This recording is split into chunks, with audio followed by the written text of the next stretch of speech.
Hey, what's up, y'all? This is Rodney, and I'm back, and I just wanted to come and run my mouth for a little bit. So listen, okay. I'm not a part of a fraternity nor a sorority. Okay, but no, I'm not a part of a fraternity, so I don't know what it is to feel that type of brotherhood or sisterhood for those who are, you know, in an organization like Kappa, Alpha Psi, Alpha, Kappa, Alpha, Delta, Sigma, or Delta, I forgot the Deltas. But, I don't know how it feels to be in one of those organizations. I don't know. I know that for some people, they take it very, very serious. I remember not K Michelle. Remember they had a show that came on. It was literally on and off. Like they were not playing about the representation that I get, or the way that the show was going about showing these organizations, these sororities. Remember, it was like on VH1 or Bravo or some, I forgot what network, but it was on television, and girl, it was literally on and off. And I think it was about black sororities, I believe. So we know that there's this show. It's called Insecure. And for those who don't know, Insecure is I'm not gonna say it's fictional, because I'm gonna say it's fictional. I don't think that it's based off of any true events, probably some life experiences. So basically, Amanda Seales plays a character named Tiffany. And Tiffany in this TV show, it just premiered last night for the 5th and final season. Tiffany is an Alpha Kappa Alpha. Okay, she's an AKA. And I woke up today and they said that some of the AKAs are upset. Now, I'm sure that some of you are AKAs, so I'm sure that you will let us know what the problem is if you feel there is a problem in the comment section. So some of the AKAs are very upset, I guess, because Tiffany, that Amanda Seales' character, Tiffany, is an AKA. I don't get it. I don't understand it. From what the people say online, that Amanda's character, they had to get approval from, I guess, the people that run the organization for them to even, I guess, for them to even make it to the show. So clearly, it was approved by the person who has the power. I don't get it. Like, I could understand, I could try to wrap my brain around it if it was this horrible representation for the organization that was being displayed on television, but I don't see that. From what I see from Tiffany, from Amanda Seales' character, Tiffany, is very much this girl who graduated from college, light-skinned husband. Girl, I'm not trying to be shady, but girl, when I went to TSU, the AKAs usually were known for being light-skinned. That's what it was.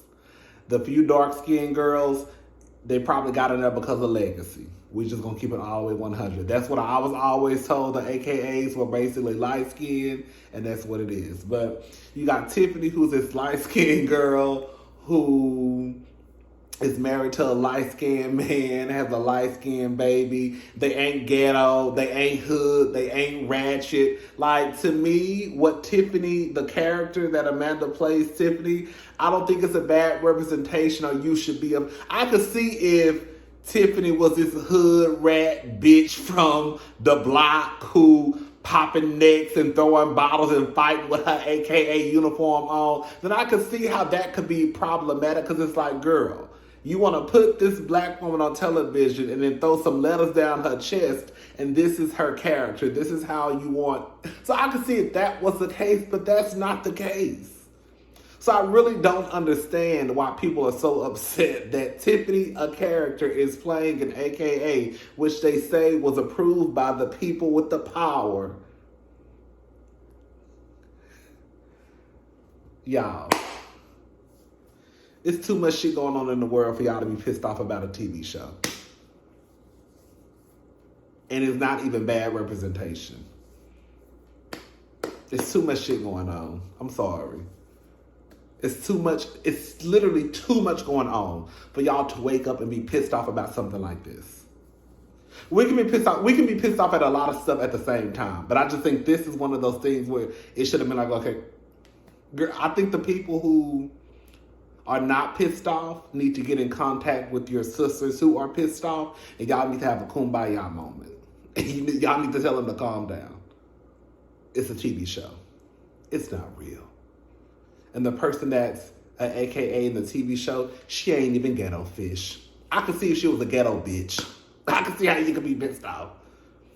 I don't get it. Anyways, all right. Let's talk about something a little bit more serious, right? So, this is according to the Neighborhood Talk. First female mayor in this is Dalton, Illinois, under fire for hiring a registered child SO convicted of brutal gang R as a code enforcement officer. He can enter homes. Now, this is what they say. Tiffany Heynard, Heynard, the first female mayor of Dalton, Illinois, is receiving backlash after hiring a sex offender, a SO, God and I already said it, who was prosecuted for gang RAE to work as a city codes enforcement officer. According to the Daily Mail, LaVille Redmond was sworn in on September the 30th by the mayor who stood by her decision. She was well aware of Redmond's past, and she publicly stated that she believes in second chances. This position requires him to inspect homes and businesses. A large amount of people from Dalton, Illinois don't feel comfortable with a registered SO entering their homes and possibly being around their children. Back in 1991, Lavelle was sentenced to 50 years in prison for his role in the gang RAP of two young girls who were only 13 and 14 years old. Reports show that Lavelle, along with three others, kidnapped and assaulted two minors. He served 24 years in prison and was released on parole in 2016. City trustees have expressed their disdain at the mayor as she hired Lavelle Redmond without consulting them. The mayor believes that Redmond has paid his debts to society and deserves to be given a second chance. Neighbors, how do you feel about this? I'm going to tell you how I feel. It's one thing for somebody to make a mistake, and this is what we're going to have to this is what we're going to have to agree to disagree. It's one thing for somebody to make a mistake and rob, the McDonald's if they're 15 years old, or rob, the old man up the street when they're, 15 or 16 years old. It's one thing when you make a mistake, not a mistake because you purposely did it, but it's one thing for you to do that. I think that you could probably change over time. It's hard for me to forget that you did what you did with your gang members, even if it was 30 years ago. As far as I'm concerned, your motherfucking ass needs to be walking around town with a t-shirt on that says what you did. I don't give a damn if it happened 50 years ago. Your ass won't be coming to my motherfucking house. Not when my niece is here. And your ass is supposed to be the person that is enforcing the rules. I get it. He went to jail. he paid his debt to society, I guess, if that's how y'all want to put it. But I just think it's a whole different ball game. When you start talking about violating someone, and then when you add children into the equation, it just becomes worse on top of worse, okay? Like, no. I'm sorry. He paid his debt to society. Okay, girl, let his ass go work at the library. I don't know. Let his ass go be the janitor at the nurse. I don't know. But to give him this type of power, where he's supposed to be the one that enforces rules, and I have to, you can come into my home with my 13-year-old daughter, right? Because clearly, right? And you can come in here and do what? And he probably has a gun on him. It's unacceptable. I'm sorry.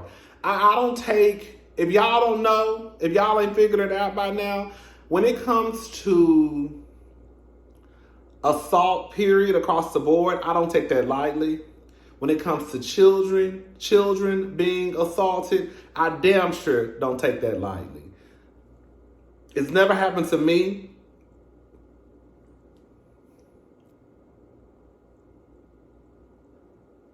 But it's happened to people, and I think everybody probably unfortunately knows someone that it has happened to. So I don't take those type of situations lightly. So that whole you paid your debt to society, I don't give a fuck if it was 100 years ago. No, I'm sorry. I don't care. His ass should not have this job. When I tell you, baby, one thing about it, two things. Girl, let me shut up. I was about to say something about that black woman and that black man. I'm going to leave it alone.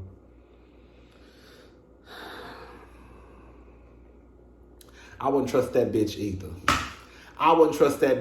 Anybody who would... Okay, we done. All right. So, Tammy. Girl, let's get into Tammy Rivera. Waka, who's this? Waka's husband. I think they're separated. I think they're about to get a divorce, I believe. Waka's, y'all know Tammy. So she was at CVS the other night. Okay. Now this is what she had to say. Let me play the clip. All right. Let me get this together. When I tell you my wrist has been killing me. All right here. Okay, let me play the clip. I'm in Walmart, CVS. I come here almost every other night. I know every person that works in this store. I came here to get some satin hair wrap and some Dubrove oil. She sat here and she watched me on the aisle, acting like she was fixing stuff in the aisle. I'm watching her watch me. I opened the pack. She said, Becky, she watched me so hard that when I opened this pack, she said, don't do that. I said, who are you talking to? No, I said, who are you talking to? You can say, please. I said, if I'm buying this, I can do what I want. No, you cannot. Don't do that. I said, you've been watching me this whole, pull the cameras back.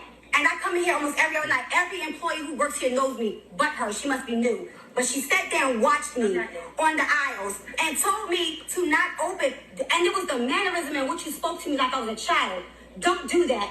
Why are you watching me from 2 hours away telling me not to open something that I'm about to pay for? She would tell me to leave the store. I told her to call the police. I'm in Walmart. Now listen. All I'm going to say is this.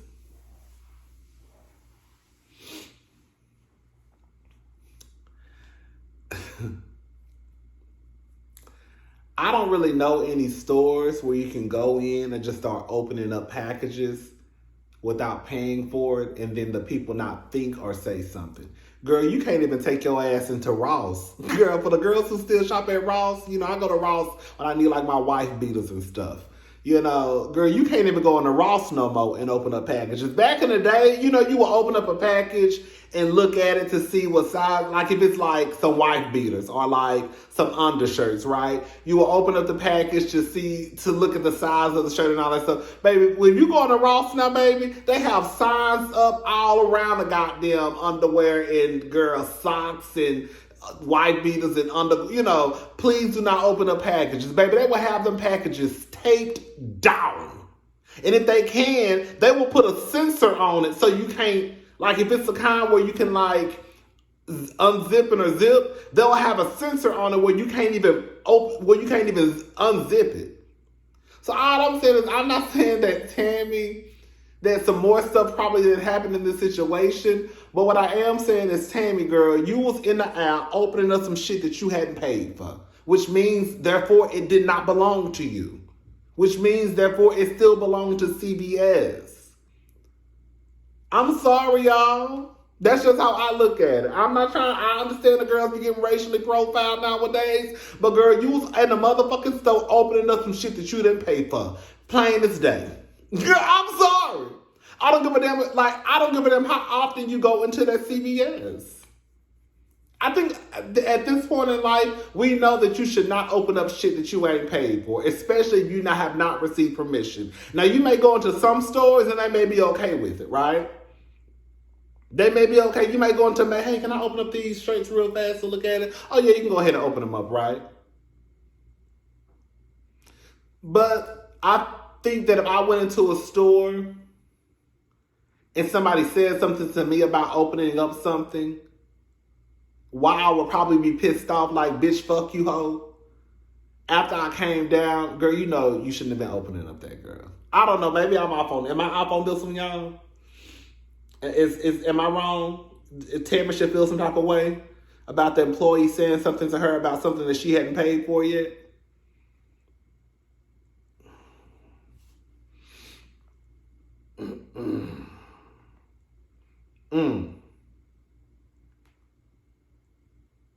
And then Kelly Price.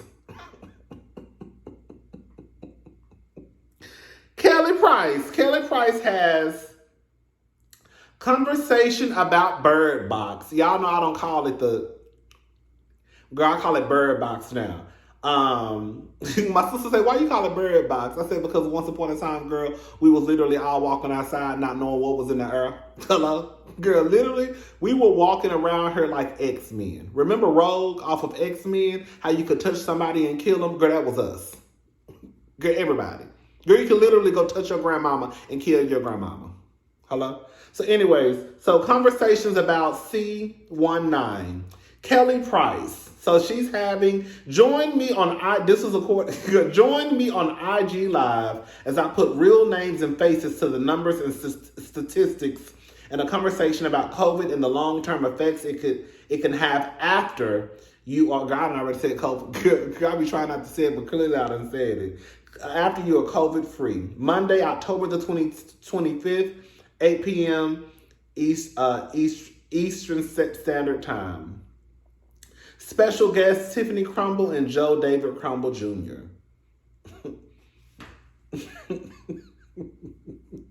Kelly said she gonna milk this. Kelly alone.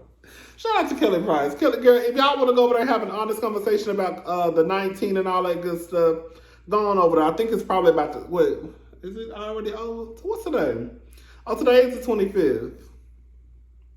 All right, y'all, I'm gone. Y'all let me know what y'all think about this whole AKA stuff and Insecure. And do y'all think that man should be given a second chance? He should be given a second chance, but girl, he shouldn't have that type of power where girl, he should be enforcing rules and he can go into businesses and homes.